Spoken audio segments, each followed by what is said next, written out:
One of the most exciting features in Houdini 22, for me at least, is the ability to rasterize things that are on your mesh, whether they're attributes or whatever, and have them be seamless. So let's look at some of the new adjacency nodes that are in Houdini 22 and how we can go about doing this.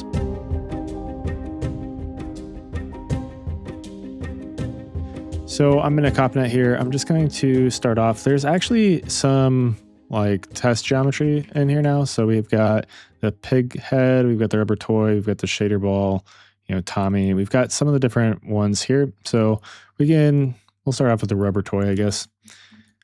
And I'm actually going to scroll down over here and just disable this little button right here, which is going to turn off our UVs. So these have some things just by default on them. So we've got our geo, our base color, and our specular. So before in Houdini 21, we would do a rasterize setup. We would rasterize this into the UVs. Then we do rasterize geometry. And then we would pipe that into a fractal noise 3D with our position. So we'll do our position and wire that into our position here. And actually, one of the other new things that are in Houdini 22, normally to preview this on a mesh in 21, we would need a preview material and we would have to wire this in. That's actually not needed anymore. We can just select this little box right here, which is the 3D output. And then we have this being displayed on whatever node that we have selected. So if I select anything else, fractal noise here, we can preview any material on that. And if we want to swap back and forth between our 3D view and our 2D view, we can be in our network here and press X, and you can see that we switch back and forth. So a little hotkey there to switch back and forth, which is pretty sweet.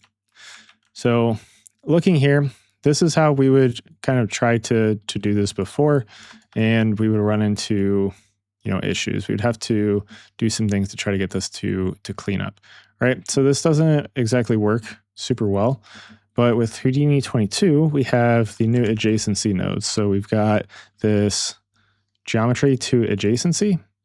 I can wire in our geometry into the geometry input here.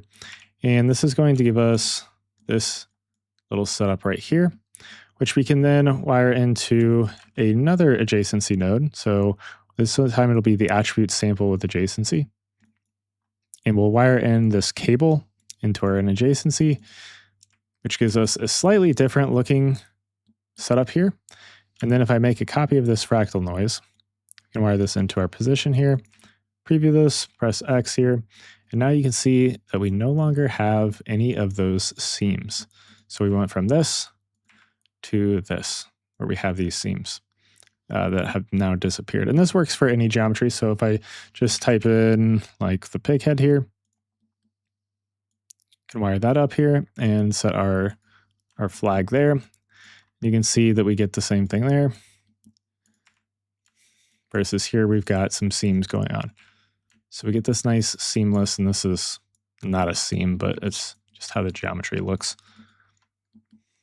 So one other thing that we can do if we do a SOP geometry, or one other thing I guess I want to point out here, if I jump inside here and we do like the test geometry, the head, the template head. If I do something like the measure node, and we set this to like points here, if I take a look at this, you can, which by the way, you can theme these out as well. It looks weird. I don't know why I did that. Kind of bugged out, I guess. But you can apply a theme to this as well. If you come up to edit and then preferences, this network editor option, there is a node info theme that you can change, and that'll change the theme for this one as well, which is kind of interesting. Just found that out today. But anyway, so if we take this and we set this instead of area, let's set this to curvature. And if we just look at that, you can see that we have our curvature on this mesh. So let's go ahead and pop back up in our CopNet here. Let's wire this into one of these geo to adjacencies and this attribute sample. Wire this in here. And if we try to do this now with our fractal noise, if I preview this template head and then I take a look at this, you're going to see that we don't have this actually displaying on our mesh. So you can see that we've got this actually on our 2D view, but we don't have this displaying on our mesh. And the issue here is if I look at this and I come over to, if I select our geometry and I come over to our primitives, we have this material applied to this. So you have to actually delete that out. So if I do an attribute delete and we delete that off of our primitives,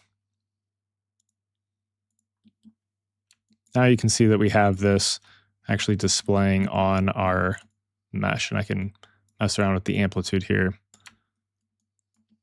And there we go. No seams or anything on this as well. Super, super nice with that. And then there is one other thing that we can do with this. So there are certain nodes that are going to be adjacency enabled. One of those is the reaction diffusion block. So if I take this adjacency right here and we pipe this into the adjacency here, and just for fun, let's go ahead and wire in this noise to our activation here. If I look here, I can go ahead and press play. And we get this reaction diffusion across our mesh, and we don't have any seams here as well. So this does only work with nodes that have this adjacency pass-through in there. So like, unfortunately, the flow block is not one that has this.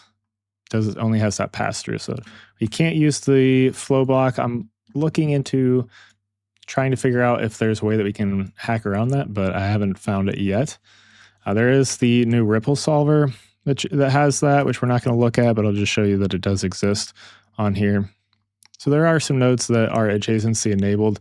So just keep an eye out for that. If you see that, then you can use this adjacency, and then we can use this to drive this like reaction diffusion setup.